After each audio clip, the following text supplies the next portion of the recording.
बिस्मिल्लाहिर्रहमानिर्रहीम। आज का जो हमारा टॉपिक है जी ये है problem number 10 chapter 2 non profit organisations. तो आइए हम इसको स्टार्ट करते हैं।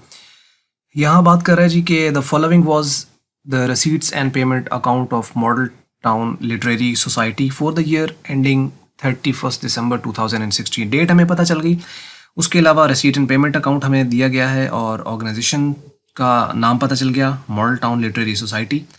तो अब इसमें रेसीट एंड पेमेंट में हमें पता है कि रेसीट एंड पेमेंट के अंदर जो है वो रेवेन्यू आइटम्स भी होते हैं, कैपिटल आइटम भी होते हैं। जो कैपिटल आइटम होते हैं वो बैलेंस शीट में चले जाते हैं, जो रेवेन्यू आइटम होते हैं वो इनकम एंड एक्सपेंडिचर अकाउंट में आ जाते हैं। अब इस क्वेश्चन के अंदर हमें इनकम एंड एक्सपेंडिचर अकाउंट भी बनाना है और इसके साथ जो है वो बैलेंस शीट भी हमें बनानी है। और जैसे कि आप जानते हैं कि बैलेंस शीट इसके अंदर दो तरह की बनती है, एक ओपनिंग बैलेंस शीट होती है और एक क्लोजिंग बैलेंस शीट होती है। ओपनिंग बैलेंस शीट हम बनाते हैं जब हम कैपिटल फंड निकालना चाह रहे हो, क्योंकि कैपिटल फंड ही आगे क्लोजिंग बैलेंस शीट में लायबिलिटी साइड पे लिखा जाता है, उसी में सरप्लस को ऐड किया जाता है और डेफिसिट को लेस किया जाता है। ये तो एक बेसिक थ्योरेटिकल पोर्शन है इसका कि किस तरीके से क्वेश्चंस को लेके चलना होता है। अब आइए हम इसमें देखते हैं कि क्या क्या चीज़ें इसमें यहाँ पे गिवन है और कैसे इसको करना है। सबसे पहले इसमें देखें, ये रसीट साइड है और उसके बाद ये जो क्रेडिट साइड है ये पेमेंट साइड है। इसमें बैलेंस ब्राउन डाउन मतलब कि ये ओपनिंग बैलेंस है, ये ओपनिंग कैश है, और जो ओपनिंग कैश होता है ये ओपनिंग बैलेंस शीट में एसेट साइड पे शो होता है। एंट्रेंस फी है तो ये आपकी इनकम साइड पे जाएगी। अगर इसके बारे में वो कहता है कि इसको कैपिटलाइज कर दें तो फिर हम इसको बैलेंस शीट में ले जाएंगे। तो अभी एंट्रेंस फी जो है अगर उसके बारे में कुछ मेंशन नहीं करता तो ये इनकम साइड पर जाएगी। सब्सक्रिप्शन है तो ऑब्वियसली सी बात है ये इनकम साइड पे जाएगी। लाइफ मेंबर्स फी ये भी आपकी इनकम साइड पे जाएगी। अगर इसके बारे में भी वो कहे कि इसको कैपिटलाइज कर दें तो फिर हम बैलेंस शीट में लेकर जाएंगे। डोनेशंस हैं तो ये इनकम साइड पे जाएगी। अगर इसके बारे में वो कहे कि कैपिटलाइज कर दो तो हम कैपिटलाइज कर देंगे। नहीं, पॉइंट बहुत सिंपल है कि अगर वो किसी भी पॉइंट के बारे में कह देता है कि इसको कैपिटलाइज कर दो तो फिर हम उसको बैलेंस शीट में ले जाते हैं, और अगर वो किसी पॉइंट के बारे में मेंशन नहीं करता तो हम नॉर्मली उसको इनकम साइड पर ले जाते हैं, जो रिसीट साइड पे यहाँ पर गिवन होते हैं। तो उसके बाद है इंटरेस्ट ऑन इन्वेस्टमेंट, ये इनकम साइड पे जाएगा, और रिसीट फ्रॉम लेक्चर्स ये भी इनकम साइड पर जाएगा। अब इसके साथ नीचे कुछ एडजस्टमेंट होंगी, वो भी हम जिसके साथ एडजस्टमेंट होगी वो हम एडजस्टमेंट करते चले जाएंगे। सबसे पहले क्वेश्चंस को पढ़ लेते हैं, फिर आगे इसका सोल्यूशन है वो मैं आपको दिखाता हूँ। रेंट्स एंड टैक्सेस ये पेमेंट साइड है तो ये एक्सपेंडिचर है। वेजेस एक्सपेंडिचर साइड पे जाएगा। लाइटिंग चार्जेस हैं तो ये एक्सपेंडिचर है। जितने किस्म के भी एक्सपेंस होते हैं वो एक्सपेंडिचर साइड पर शो होते हैं। अब यहाँ पर आपको इस वाली साइड पे या तो आपको एसेट पे लेगा या एक्सपेंडिचर मिलेगा। अगर एसेट हुआ तो बैलेंस शीट में चला जाएगा, और अगर एक्सपेंस हुआ तो एक्सपेंडिचर साइड पे चला जाएगा। Simple is that. तो यहाँ पे जो लेक्चर फी है ये आपका एक्सपेंडिचर है। बुक्स एसेट्स होते हैं, क्योंकि ये एक तरह के जैसे लाइब्रेरी में जो किताबें पढ़ी हुई हैं तो साल साल यूज होती हैं, तो वो एसेट्स हैं। ऑल दो कि ये डेप्रिशिएट होंगी लेकिन ये है कि ये एसेट्स हैं। ऑफिस एक्सपेंसेस तो ये एक्सपेंडिचर साइड पे जाएंगे। फिक्स्ड डिपॉजिट्स, फिक्स्ड डिपॉजिट जो कि एक तरह की इन्वेस्टमेंट होती है और इन्वेस्टमेंट हमारा एसेट होता है तो ये भी एसेट है। इसके ब्रैकेट में उसने लिखा हुआ है कि on 1/7/2016 at the rate of 10%, यानी इसके ऊपर जो इंटरेस्ट रेट है वो है 10%, और ये डिपॉजिट जो हुआ है ये 1/7/2016 को हुआ है। तो मतलब इसका इंटरेस्ट जो है वो अब हम बना रहे हैं 31 दिसंबर 2016 पे, तो इसका मतलब है कि इसका इंटरेस्ट बनेगा 6 मंथ्स का, वो हमें कैलकुलेट करना पड़ेगा, और ये उसने बात एडजस्टमेंट में भी बताई हुई है। फर्नीचर है, अब फर्नीचर एसेट है। कैश इन हैंड वो एसेट है। कैश एट बैंक है तो वो एसेट है। तो मतलब आपको पता चला कि इस वाली साइड से हमें एसेट्स मिलते हैं और एक्सपेंडिचर्स मिलते हैं, इस वाली साइड से हमें रसीट्स मिलते हैं, और उसके अलावा लाइबिलिटी कोई मिल सकती है यहाँ पर अगर कोई आता है तो अब हम देखते हैं जी कि इसमें नेक्स्ट जो एडजस्टमेंट्स हैं वो क्या है। ये इसका दोनों साइड का टोटल हुआ है, और at the beginning of the year यानी साल के शुरू में society had the following assets. Books हैं उसके पास, फर्नीचर है और इन्वेस्टमेंट है। बुक्स एसेट है। अच्छा देखो, बुक्स यहाँ पे भी दी हुई हैं, फर्नीचर और इन्वेस्टमेंट यहाँ पे भी दी हुई है। अगर आप यहाँ देखें तो यहाँ पे भी बुक्स दी हुई हैं और फर्नीचर भी दिया हुआ है, और इन्वेस्टमेंट ये फिक्स डिपॉजिट्स जो है इन्वेस्टमेंट ये यहाँ पे भी दी हुई है। अब इनका मतलब थोड़ा आपने समझ लेना है और इसको देख भी लेना है कि ये जो वो कहता है ना कि बिगिनिंग ऑफ द ईयर जो थे उसके पास एसेट्स ये थे, तो इसका मतलब है कि यानी जो साल था उसके शुरू में उसके पास एसेट्स जो थे उनमें बुक्स थी, फर्नीचर था, इन्वेस्टमेंट था, ये उसके पास साल के शुरू में थे। और जो यहाँ पे वो देता है ये उसने ड्यूरिंग द ईयर खरीदे होते हैं। तो जब हम क्लोजिंग बैलेंस शीट बनाते हैं तो यही वजह है कि हम उनमें टोटल कर देते हैं। मतलब शुरू में बुक्स इतनी पड़ी थी और इतनी और ख़रीदी गई। शुरू में हमारे पास फर्नीचर इतना पड़ा था, शुरू में इतना पड़ा था और इतना और ख़रीदा गया, यानी 2000 रुपये का और ख़रीदा गया। इसी तरीके से बाकी कुछ इन्वेस्टमेंट्स या बाकी कोई और एसेट भी हो सकता है, यानी कि लैंड थी वो शुरू में इतनी थी जी और एंड पे इतनी खरीदी गई, तो हम उनको ऐड करते चले जाएंगे। तो आपने ये क्लोजिंग बैलेंस शीट में देख लेना है कि क्लोजिंग बैलेंस शीट में शुरू वाले एसेट जो है वो प्लस जो और ख़रीदे गए वो ऐड होते चले जाएंगे। ये तो पॉइंट आपने देख लेना। दूसरी बात ये है कि जो शुरू में एसेट्स हैं वो शुरू की बैलेंस शीट में एसेट साइड पर लिखे जाएंगे। जैसा कि अब ये एसेट्स दिए हुए हैं तो ये ओपनिंग बैलेंस शीट में एसेट है और जब हम क्लोजिंग बैलेंस शीट बनाएंगे तो क्लोजिंग बैलेंस शीट में ये वाले प्लस जो नए इसके साथ खरीदे गए वो ऐड हो जाएंगे। तो अब इसमें बुक्स एसेट हैं, फर्नीचर एसेट है, इन्वेस्टमेंट एसेट है। अब आ जाइए आगे। Subscription receivable at the beginning of the year 1000 and at the end of the year 500, यानी जो सब्सक्रिप्शन रिसीवेबल है, रिसीवेबल शुरू में रिसीवेबल थी 1000 और साल के एंड पे रिसीवेबल है 500। अब इसमें देखो कि 1000 शुरू में जो थी वो रिसीवेबल साल के शुरू में रिसीवेबल थी, अब ये प्रीवियस ईयर की है, ये प्रीवियस ईयर की है और चूंकि ये उसमें इंक्लूड है सब्सक्रिप्शन के अंदर तो हम इसको इसमें से लेस कर देंगे क्योंकि ये साल के शुरू में थी रिसीवेबल।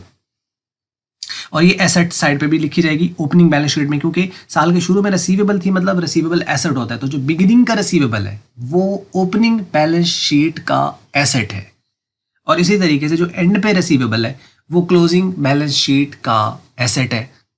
और दूसरी बात ये है कि चूंकि अभी तक ये मिला नहीं है, अर्न हम कर चुके हैं, तो इसे हम ऐड कर देंगे। तो जो एंडिंग होता है यानी जो करंट ईयर का होता है वो ऐड हो जाता है, जो प्रीवियस ईयर और नेक्स्ट ईयर्स के होते हैं वो लेस हो जाते हैं।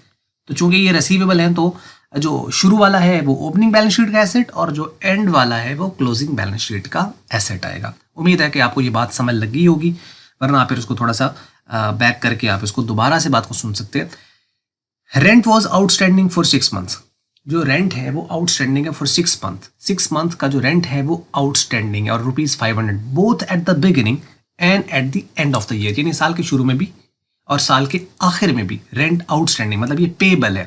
साल के शुरू में भी पे करना था 500 और साल के एंड में भी पे करना है 500। तो जो शुरू का पेएबल है वो तो लेस हो जाएगा इस रेंट्स एंड टैक्सेस में से, और जो एंड वाला है वो इसमें ऐड हो जाएगा। लेकिन साल का शुरू वाला जो पेएबल है वो ओपनिंग बैलेंस शीट में लायबिलिटी साइड पर आएगा, क्योंकि शुरू में वो पेएबल था। आउटस्टैंडिंग मीन पेएबल, एक्सपेंस के साथ जब आउटस्टैंडिंग आता है तो इसका मतलब होता है payable.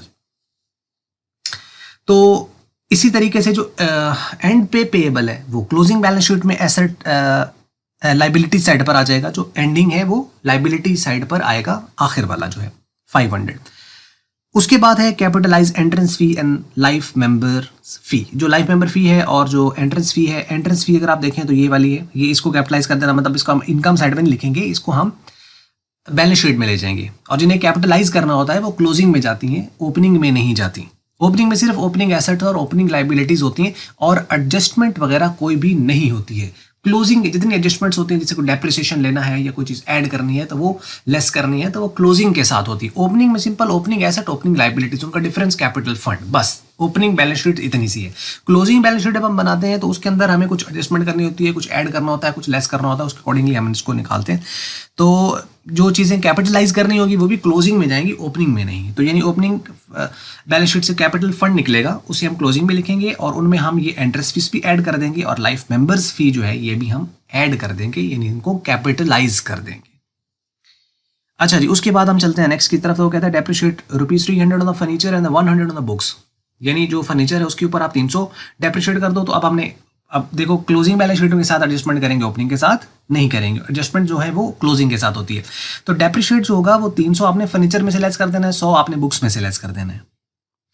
Interest on fix deposit was not yet received. अब ये एक सिंपल लाइन है, ये अब कौन से इंटरेस्ट की वो बात कर रहा है, ये वो इस इंटरेस्ट की बात कर रहा है जो ये वाला लिखा हुआ है कि ये अभी तक रिसीव नहीं हुआ है, तो रिसीवेबल बन गया। तो एक तो ये इनकम साइड पे लिखा जाएगा, दूसरा ये है कि ये एसेट साइड पे भी आएगा, क्योंकि एडजस्टमेंट जो भी होती है उसके 2 इम्पैक्ट होते हैं। You are required to prepare income and expenditure account for the year ending 31st December 2016 and the balance sheet as on that date। यानी इस डेट पर आपने बैलेंस शीट भी बनानी है और इस पर आपने इनकम एंड एक्सपेंडिचर अकाउंट वो भी बनाना है। अब आइए हम इसका सोल्यूशन देख लेते हैं। आपको पॉइंट सारे समझ लग गए होंगे, सिंपल अब आपने इसको देखना है कि किस तरीके से चीज़ें चल रही हैं। ले जी, सब्सक्रिप्शन आपके पास है 10,000 रुपये की और इसमें देखें लास्ट ईयर की जो है वो 1000 है और करंट ईयर की जो है जो अभी तक मिली नहीं है वो 500 है, जो उसने बिल्कुल एडजस्टमेंट में यहाँ पे बताया हुआ है। कि subscription receivable at the beginning वाली हम लेस कर देंगे और एट द एंड 500 है वो ऐड कर देंगे। तो हम क्या किया, यहाँ पे 10,000 लिखा, इसमें से 1000 लेस कर दिया और 500 ऐड किया तो 9,500 आ गया। उसके बाद है आपके पास डोनेशंस, तो डोनेशन के बारे में उसने कुछ नहीं कहा कि कैपिटलाइज करो ना करो, तो हम इसको इनकम साइड पर लिख देंगे। इसी तरीके से इंटरेस्ट ऑन इन्वेस्टमेंट है 100 रुपीज़, तो 100 रुपीज़ ये लिख दिया। इंटरेस्ट ऑन डिपॉजिट है, इंटरेस्ट ऑन फिक्स डिपॉजिट, ये 500 जो है, ये 500 कौन सा है, ये वाली रकम है। यानी आपने क्या करना है, इसका अमाउंट कैलकुलेट कर लेनी है 10,000 का 10%। बहुत सिंपल सा, वैसे आपको समझ लग जाएगा इसके अंदर कि ये जो रकम आ रही है, इसका मैं आपको बता देता हूँ कि 10,000 है टोटल रकम, इसका हमने ले लेना है 10%। ठीक है, 10% मतलब 0.10, ये आ गया 1000। ये तो पूरे साल का आता है, तो हमें तो क्या चाहिए, 6 मंथ्स का चाहिए ना। तो 6, क्योंकि 6 मंथ्स कैसे बनते हैं, क्योंकि ये फर्स्ट 7 है, यानी 7, 8, 9, 10, 11, 12, तो 12 तक, यानी जिन जुलाई, अगस्त, सितंबर, अक्टूबर, नवंबर, दिसंबर 6 मंथ्स बनते हैं। तो 6/12 करेंगे हम, तो इसको हम 12 पे कर देंगे डिवाइड, वही आ जाएगा, मल्टीप्लाई इसको कर देंगे हम 6 के साथ, तो 500 आ जाएगा। तो ये 500 इस तरीके से, यानी साल का अगर 1000 बन रहा है तो 6 मंथ का 500 बनेगा। ये है इंटरेस्ट ऑन फिक्स्ड डिपॉजिट। तो ये आपका जो 500 है, ये वो वाली रकम आ गई। उसके बाद है रिसीट फ्रॉम लेक्चर्स, तो वो ये 3000 है, तो ये आ गया। तो आपने देखा कि इनकम साइड पर हमें यहाँ से आइटम निकाले और जो यहाँ एडजस्टमेंट के होते हैं वो हमने यहाँ पे लिखने होते हैं। जो ऐड होना है वो ऐड कर दो, जो लेस होना है वो लेस कर दो, और इस तरीके से आपका ये कंप्लीट हो जाता है। इनकम साइड हमारी कंप्लीट हो गई। अब आ जाते हैं हम एक्सपेंडिचर साइड पर। इधर हम अपने पेमेंट साइड से आएंगे। रेंट्स एंड टैक्सेस हैं 1000, ये रेंट एंड टैक्सेस 1000 लिखे, लेकिन इसके साथ भी उसने एडजस्टमेंट जो है वो यहाँ पे बताई हुई है कि rent was outstanding for 6 month ₹500 for both at the beginning and at the end, यानी शुरू में और आखिर पर जो था वो रेंट जो है वो आउटस्टैंडिंग था। अब जो शुरू में है आउटस्टैंडिंग वो प्रीवियस ईयर का है, वो लेस हो जाना है, और जो करंट ईयर का है वो ऐड हो जाना है। तो हम क्या करेंगे, 1000 में 500 लेस, 500 ऐड, तो 1000 आपके पास यहाँ पर आ जाएगा। ये आ गया। उसके बाद अगर आप देखो तो वेजेस आपके पास यहाँ पे गिवन है, तो वो हैं जी आपको यहाँ से मिल रही हैं। वेजेस हैं 500 रुपये की, तो ये 500 हमने वेजेस लिख दिया। उसके बाद लाइटिंग चार्जेस हैं 250 लिख दिए। लेक्चर फ़ी है, लेक्चर फीस आपके पास जो है वो 1000 है, ये लिख दिया। ऑफिस एक्सपेंसेस हैं, ऑफिस एक्सपेंस 2000 के हैं, ये लिख दिए। उसके बाद डेप्रिशिएट फर्नीचर है आपके पास, फर्नीचर पर जो डेप्रिसिएशन है वो उसने यहाँ पर दे रखा है कि कितना डेप्रिसिएशन लेना है, और वो है यहाँ पर 300, और 100 जो है वो बुक्स पर। तो डेप्रिसिएशन भी ऑब्वियसली आपका जो है वो एक्सपेंडिचर है, एक्सपेंडिचर साइड पे लिखा जाएगा। तो डेप्रिसिएशन ऑन द फर्नीचर 300 आ गया। उसके बाद डेप्रिसिएशन ऑन द बुक्स है वो 100 आ गया। ठीक है, तो ये बाकी उसके अलावा जो हैं, जो आइटम कोई हो तो वो हम यहाँ पर लिख देंगे, यानी सारे के सारे आ गए। जैसे ऑफिस एक्सपेंसेस भी आ गए, और लेक्चर फ़ी वगैरह जो है वो भी आ गई। Lecture fee, office expenses, depreciation and all that. अब हमने इसका टोटल कर लेना है, सारे आइटम लिखे गए, इसका टोटल कर लिया, इनका टोटल कर लिया, डिफरेंस लिया। क्रेडिट साइड ज़्यादा आ रही है और वो ज़्यादा आ रही है 11,450 से, तो वो हमारा सरप्लस आ जाएगा। तो आपने कैलकुलेटर्स के ऊपर सारा जो है उसको आप चाहो तो आपने इसको कर लेना है, तो ये हो जाएगा। मतलब आपने क्या करना है, ये साइड का टोटल कर लेना है, यानी 9,500 प्लस 3500 प्लस 100 प्लस 500 प्लस 3000, तो 16,600 ये आ गया। और इस 16,600 में से आपने ये माइनस कर देना है, मतलब आप इसमें माइनस कर दोगे, इसमें से 1000 माइनस कर दिया, फिर उसमें से 500 माइनस कर दिया, फिर उसमें से 250 माइनस कर दिया, फिर 1000 माइनस कर दिया, फिर उसमें से 2000 माइनस कर दिया, फिर 300 माइनस कर दिया, फिर उसमें से 100 माइनस कर दिया। तो ये 11,450। चूँकि क्रेडिट साइड ज़्यादा है तो ये हमारा क्या कहलाएगा, सरप्लस कहलाएगा। तो ये आ गया हमारा सरप्लस। उसके बाद अगर हम चलते हैं तो बैलेंस शीट की तरफ जब हम जाते हैं, तो बैलेंस शीट में यहाँ पे देखिए ऊपर नाम आ गया इसी तरीके से, और ये चूँकि ओपनिंग है तो 31 दिसंबर 2015 पे बन जाएगी। तो अब उसमें ओपनिंग में हमारे पास जो है यहाँ पर एक तो सबसे पहले ये कैश आ जाएगा 500 ये। उसके बाद शुरू में उसने कहा था कि शुरू में कुछ एसेट्स हैं जो उसने यहाँ बताया हुए हैं। At the beginning of the year society at the following assets. Books हैं 4000 की, ये 4000 की लिख दी। फर्नीचर 1000 का, 1000 का लिख दिया। इन्वेस्टमेंट है 1000 की, तो ये 1000 की लिख दी। और सब्सक्रिप्शन उसने कहा था शुरू में रिसीवेबल है। देखें ना, यहाँ वो बात करते हैं कि subscription receivable at the beginning जो है वो 1000 है और एट द एंड 500 है। तो जो बिगिनिंग रिसीवेबल थी वो एसेट है, क्योंकि साल के शुरू में रिसीवेबल जो होता है वो एसेट होता है। तो इसको 500 को हमने 1000 को यहाँ पर लिख दिया इसको। तो ये एसेट साइड में यही है और उसके अलावा कोई नहीं है। बाकी रेंट आउटस्टैंडिंग है बिगिनिंग और एंड पर। तो चूंकि रेंट एक्सपेंस है तो अगर वो शुरू में अगर वो आउटस्टैंडिंग है तो इसका मतलब वो पेएबल है, वो लाइबिलिटी है, तो उसको हम लाइबिलिटी साइड पे लिख देंगे रेंट आउटस्टैंडिंग 500। अब हमने इनका टोटल कर लेना है, वो 7,500 आ जाएगा, इसमें से 500 आप माइनस कर दो तो 7,000 जो है ये कैपिटल फंड कहलाएगा, और इसी कैपिटल फंड को हम क्लोजिंग बैलेंस शीट पे ले जाते हैं। अब आ जाइए क्लोजिंग बैलेंस शीट की तरफ, और वो है मॉडल टाउन लिटरेरी सोसाइटी, और उसके बाद हम बना रहे हैं इसकी बैलेंस शीट। तो यहाँ पर आ जाएगा एज ऑन 31 दिसंबर 2016 यानी क्लोजिंग की डेट। अब इसमें वो जो ऊपर 7,000 आया है वो कैपिटल फंड हमने यहाँ लिख दिया। अब इसमें जो जो चीज़ें कैपिटलाइज करनी है उन्हें हम ऐड कर देंगे, और सरप्लस जो है वो भी हम ऐड कर देंगे। और बाकी इसमें देखें, जो वो रेंट के बारे में कह रहा है कि आउटस्टैंडिंग है 6 मंथ का 500 बिगिनिंग और एंड पे, तो जो एंड पे है आउटस्टैंडिंग वो लाइबिलिटी है, तो रेंट पेबल एक तो ये आ गया। दूसरा 7,000 जो ऊपर से कैपिटल फंड आ रहा है, लाइफ मेंबरशिप फी उसने कहा कैपिटलाइज करनी है, तो लाइफ मेंबरशिप फी जो है वो 500 है, ये हमने 500 लिख दिया। एंट्रेंस फी को भी उसने कहा था कैपिटलाइज करना है 1500, हमने ये 1500 लिख दिया। सरप्लस हमारा जो अभी ऊपर क्वेश्चन हमने किया है उसके अंदर सरप्लस आया है 11,450, ये सरप्लस इसको लाजमी याद रखिएगा, क्योंकि अक्सर ये भूल जाता है, क्योंकि ये ऊपर क्वेश्चन से तो हम ले नहीं रहे, ये तो हमने जो आंसर निकाला होता है वहां से ले रहे होते हैं। तो इसको हमने ऐड किया तो ये आ गया 20,450 आ गया सारों को ऐड करके। बाकी इसकी आप टोटल कर लें, इसका टोटल जो है वो 20,950 जो है वो इसका आ रहा है। एसेट साइड को देख लीजिए, एसेट साइड पे अगर आप देखो तो इसमें cash in hand cash at bank दोनों एसेट्स हैं, फर्नीचर ये भी एसेट है। Cash in hand cash at bank यानी 50 और 800, ये 50 और 800 आ गया। फर्नीचर देखो कि जो शुरू में फर्नीचर था, जैसे मैंने कहा कि शुरू का फर्नीचर और जो नया खरीदना है उसे ऐड कर देना है, और अगर वो डेप्रिसिएशन की अमाउंट है उसमें से लेस कर देना है। शुरू में फर्नीचर था 1,000 का, अब हमने 1,000 का ये लिख दिया, और हमने परचेज कितना किया है नया फर्नीचर इसके अंदर, वो खरीदा है जी 2,000 रुपये का, तो हम 2,000 क्या कर देंगे ऐड कर देंगे। हम फर्नीचर लिखेंगे 1,000, उसमें हम ऐड करेंगे परचेज्ड यानी जो खरीदा है वो 2,000 ऐड कर दिया। इसमें डेप्रिसिएशन उसने अमाउंट बताई हुई है कि 300 इसके ऊपर डेप्रिसिएशन लेना है, तो सिंपल आपने 300 इसके ऊपर डेप्रिसिएशन ले लेना। प्रॉबेबली 10% होगा कि इसी के ऊपर उसने जो है वो ये 3,000 बनेगा, 3,000 का 10% 300, तो मतलब ओपनिंग क्लोजिंग दोनों पर आ गया, यानी शुरू में जो था वो भी और जो नया खरीदा गया उस पर भी। इस तरीके से कि उसने अमाउंट निकाल के दी हुई, अगर परसेंटेज होती तब भी हम इसी तरीके से उसको निकाल लेते। अब ये 3,000 में से आप 300 माइनस करो तो 2,700 आ गया। इसी तरीके से बुक्स हैं, तो शुरू में जो बुक्स हैं वो 4,000 रुपये की हैं, और जो खरीदी हैं वो है 1,500 रुपये की। हम क्या करेंगे, बुक्स को 4,000 लिखेंगे और परचेज की हैं 1,500 की, ये हम लिखेंगे ऐड कर देंगे, और उसमें से डेप्रिसिएशन जो 100 है उसको हम इसमें से लेस कर देंगे। उसने खुद ही यहाँ पे बताया हुआ है कि 100 रुपीज़ जो है वो बुक्स पर डेप्रिशिएट करना है। इन दोनों को किया ऐड 5500, और इसमें से 100 निकाला तो 5,400 ये आ जाएगा। इन्वेस्टमेंट जो है वो शुरू में 1,000 रुपये है, इन्वेस्टमेंट जो है वो स्टार्ट पे जो है वो 1,000 रुपये इन्वेस्टमेंट थी, वो लिख दी यहाँ पर। और जो फिक्स्ड डिपॉजिट उसने किया हुआ है 10,000 रुपये का, ये 10,000 ये लिख दिया।